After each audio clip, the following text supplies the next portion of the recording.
Hello guys, खम्मा गणिसा।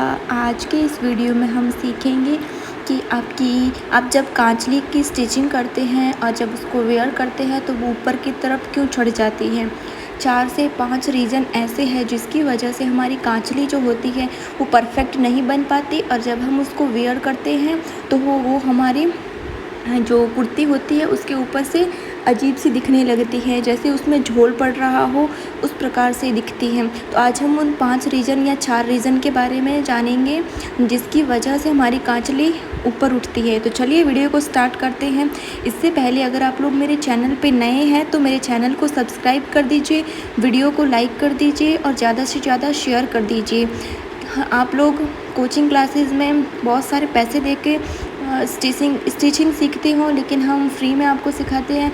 आपको बस वीडियो को लाइक करना है और चैनल को सब्सक्राइब करना है। Thank you. तो चलिए हम वीडियो को स्टार्ट करते हैं। तो आप लोग देख रहे हैं कि हमारी जो गले की ऊपर की मगजी होती है, जो आपके पास नाप होता है, उससे हम अगर कभी कभार कम मार्च कर लेते हैं तो उसकी वजह से भी हमारी जो कुर्ती है वो ऊपर चढ़ती है। तो आप लोग ध्यान रखिए, मगजी जो है वो इक्वल होनी चाहिए, जैसा आपके पास नाप है उसी के अकॉर्डिंग होनी चाहिए। दूसरा हमारा रीज़न होता है कि हमारे जो खड़पे होते हैं उनकी साइज हम छोटी बना लेते हैं। तो मैं बिना इंच टेप के हेल्प से सूट की कटिंग करती हूँ। तो आप लोग देख सकते हैं कि हमारी इसकी लंबाई जो है वो रखनी है हमें 12 एंगल, और जो चौड़ाई होती है उसको हमें रखनी है 10 एंगल। अगर आप अपनी जो कांचली होती है उसके मेज़रमेंट के अकॉर्डिंग बनाएंगे तो आपकी कुर्ती कभी भी ऊपर नहीं चढ़ेगी। सेकंड रीज़न होता है, हम जो टूकी की कटिंग करते हैं वो या तो छोटी कट जाती है या फिर जो परफेक्ट तरीके से नहीं कट पाती, गोलाई में नहीं कटती, तो उसकी वजह से भी हमारी जो कांचली होती है ऊपर की साइड चली जाती है। तो आप लोग जो आपके पास नाप है सूट का, जो ऑलरेडी सिला हुआ सूट है, उसके नाप के अकॉर्डिंग ही आप कांचली बनाएं ताकि आपकी जो टोकी है वो परफेक्ट फिनिशिंग के साथ बने। तो अगर आप लोग अंगुली से नापते हैं तो 7 एंगल उसकी लंबाई और 7 एंगल उसकी चौड़ाई होनी चाहिए, और वो जो गोलाई है वो अपने आप बन जाएगी। तीसरा हमारा रीज़न होता है कि हम जो आड़ बनाते हैं वो या तो हम छोटी कट कर लेते हैं या फिर ज़्यादा चौड़ी या फिर ज़्यादा लंबाई उसकी कम कर देते, तो उसकी वजह से भी हमारी जो कांचली होती है वो ऊपर की साइड खिसकती है। तो आपके पास जो ऑलरेडी नाप है, जो सिला हुआ सूट है, उसके अकॉर्डिंग आप ले सकते हैं। अगर आप मीडियम साइज़ का कांचली बनाते हैं तो आप लोग 4 एंगल तो 5 एंगल तो उसकी चौड़ाई रखिए और 8 एंगल उसकी लंबाई रखिए।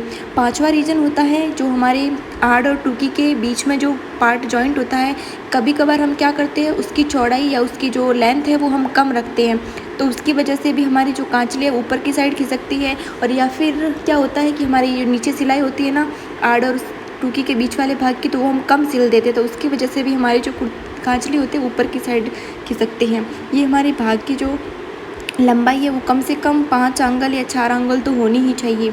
अगर ये इससे छोटी है तो आपकी जो कांचली है वो ऊपर की तरफ ज़रूर ही खिंचेगी। अगर आप लोग चाहते हैं कि आपकी कुर्ती जो है वो परफेक्ट बने एकदम, आप उसको वेयर करो तब खिसके ना, तो आप 5 चीज़ों का ध्यान रखिए। पहली होती आड़, दूसरा हमारे गले की मगजी, तीसरी हो गई हमारे खड़पा, चौथा हो गया अपने जो टूकी होती है वो, और पांचवा हो गया जो टूकी और आड़ के बीच में जो पार्ट अलग से एक्स्ट्रा पार्ट होता है, जॉइंट होता है, वो उसकी भी लंबाई हमें कम नहीं रखनी है। अगर आप लोग सिलाई से रिलेटेड कुछ भी जानना चाहते हैं या फिर राजपूती सूट की सिलाई सीखना चाहते हैं तो मैं अपने चैनल पे बहुत सारी वीडियो अपलोड कर चुकी हूँ, आप लोग उसको देख सकते हैं।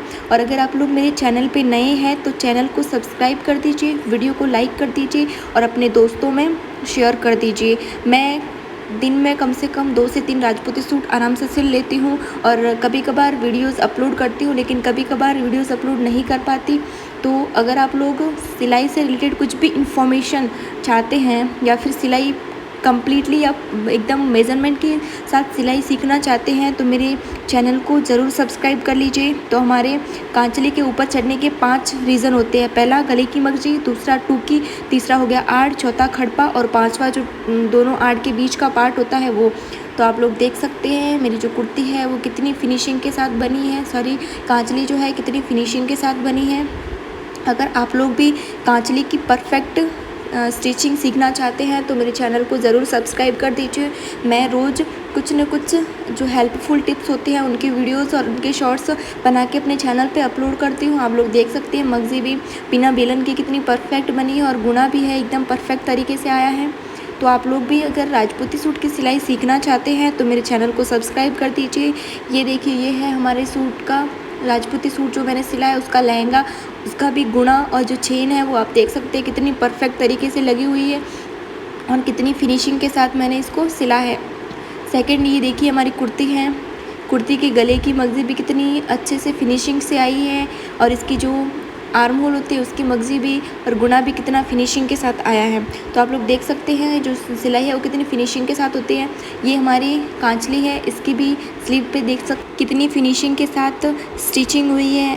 Thanks for watching. प्लीज़ मेरे चैनल को सब्सक्राइब कर दीजिए और वॉच करने के लिए थैंक यू।